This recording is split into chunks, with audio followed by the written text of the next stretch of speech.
Watching the game make me feel alright. NBA nights, watching the game, we living the life. We gon' party like we just won that 7th game. On the playoffs, we gon' make that Hall of Fame. The kings and queens of the court. So rough, let's stick to sports. The court. So rough, let's stick to sports. Watch the NBA playoffs on arenaplus.net.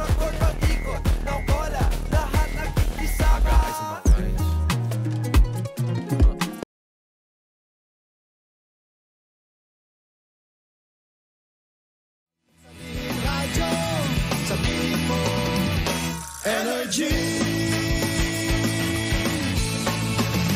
Cheers, miss! Tabaglita! With Tita Cora and Kapitana Sisa.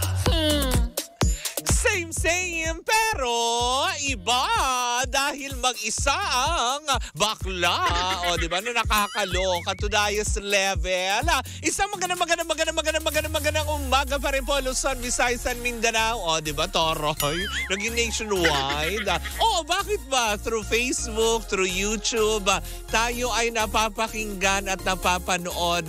Hindi lang dito sa buong bansa, kung hindi sa karating bansa. Sa buong globo. Nakakaloka. Syempre ngayong araw na ito, wala ang Tita Cora. Alam niyo kung bakit? Nagpasikip. Kumbaga sa highway. May reconstruction na nagaganap. Bawi-bawi lang, mare. Nakakaloka. Sa magandang araw po sa inyo lahat. Ako po si Kapitana Sisa, sa ngalan ng aking partner na si Tita Cora na nagpapasikip ng daan.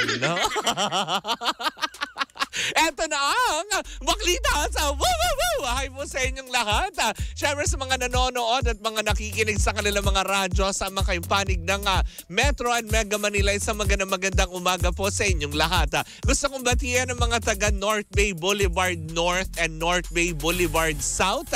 Diyan sa Nabotas, mga taga NBBS, NBBN. Oh, yeah. Hello po sa inyong lahat dyan. Siyempre, batiin natin ang mga pangga natin dyan sa may Malabon area. Hello po din po sa mga taga Caloocan and Valenzuela, lalong-lalo na dyan sa General T. De Leon, Valenzuela. Hello po sa inyong lahat. Isang magandang umaga. Pero eto na, bago ako tuluyang magbigay ng chika, nako, etong chikang umaatikabo dahil sa kasalukuyan ay ayan, naglalabanan ang dalawa. Oy, naku, nakakaloka, mukhang natapos na nga. O, eto na. Bago ko ano man ang sinasabi ko, eto at pakinggan nyo. Chika sa Arena!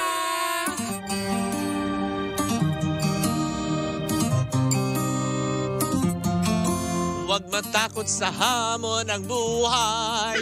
May afam na nakaagapay. O, diba?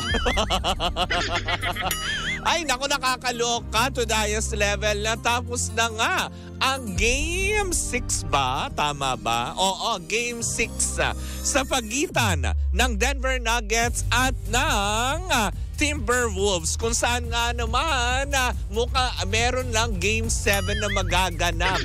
Pumantay sa 3-3 ngayon, diba? Nakakala ko tatapusin ng Denver Nuggets ngayon para mag 4-3. Kaya lang hindi. Nanalo ngayon ang diba, Minnesota Timberwolves sa score na 115. At ang tambak ng husto, 70 ang Denver Nuggets. Nakakaloka. May pa-suspense. Aabot ang Game 7 sa susunod pa mga araw. Kung sino nga ba sa kanila ang papasok sa Final 2.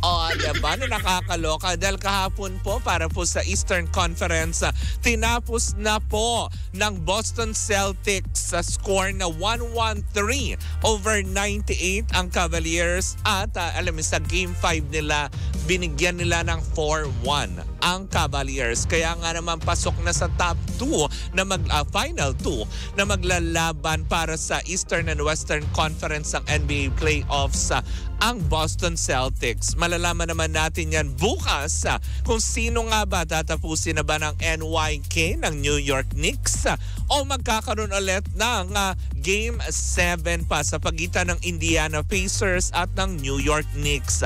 Samantala naman sa Game 5, leading naman, nakakaloka ang Dallas Mavericks with 3-2 against OKC Thunders. O, diba, no, nakakaloka yan.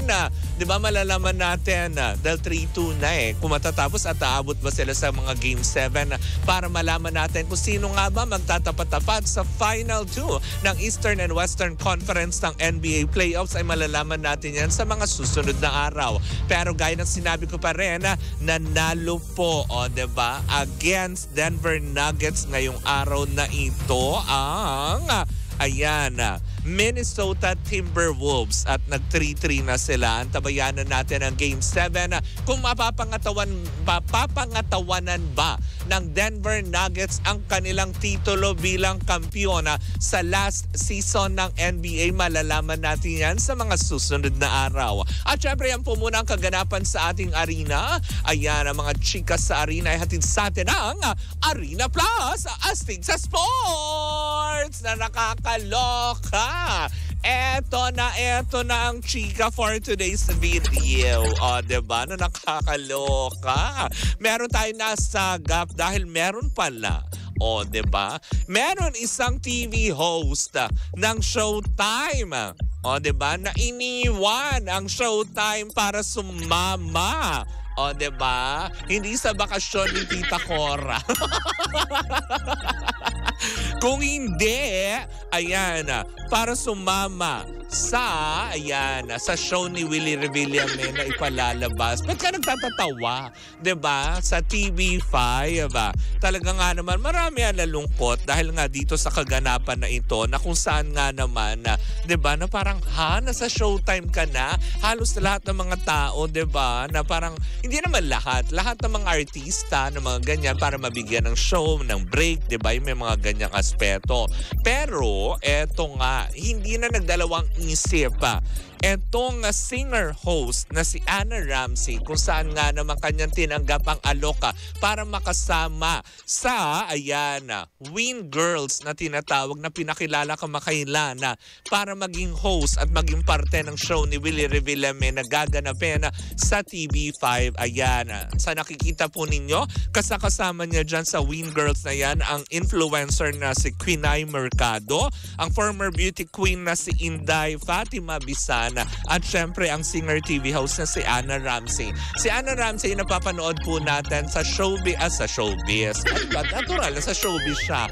Sa online ng Showtime prior to the show itself. Diba? Marami mga artista ang nag-host niyan, yung kanilang mga Showtime online na kung saan nga naman napapanood sa mga social media platform ng ABS-CBN. Pero marami ang nagulat na parang, talaga ba? Sana lang talaga daw mabigyan ng pansin at talagang mabigyan ng justice ang pag-iwan nitong si Anna Ramsey sa, sa bakuran ng Showtime. Kasi nga, di ba, ang kanilang pinoproject sa Showtime, walang iwanan. Di ba, hanggang dulo, sama-sama. Pero mukhang ito ay nagsisimula pa lang ay bumitaw na agad. Gusto ko nang bumitaw!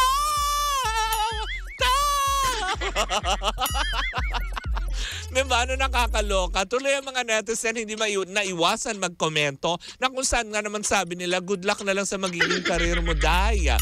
Diba? Kasi nga, syempre may potential itong singer TV host na ito na si Anna Ramsey na sana man lang daw ay medyo pinatagal niya lang muna ng konti kasi baka mabigyan din siya ng break para mapasama sa regular programming ng Showtime.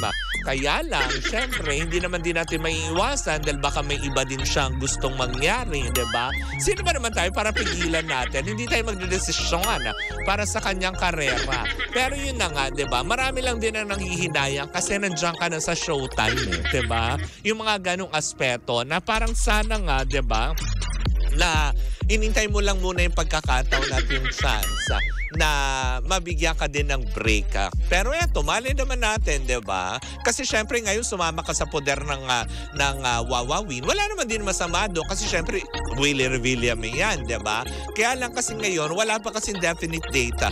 Although pumirma na nga daw ng kontrata si Willie Revilla may under TV5. Kaya lang wala pa rin kasiguruhan kung wala pang definite date kung kailan nga ipalalabas ang kanyang show. 'Di ba? Sabi nga ng ilan, parang din yan sa trabaho.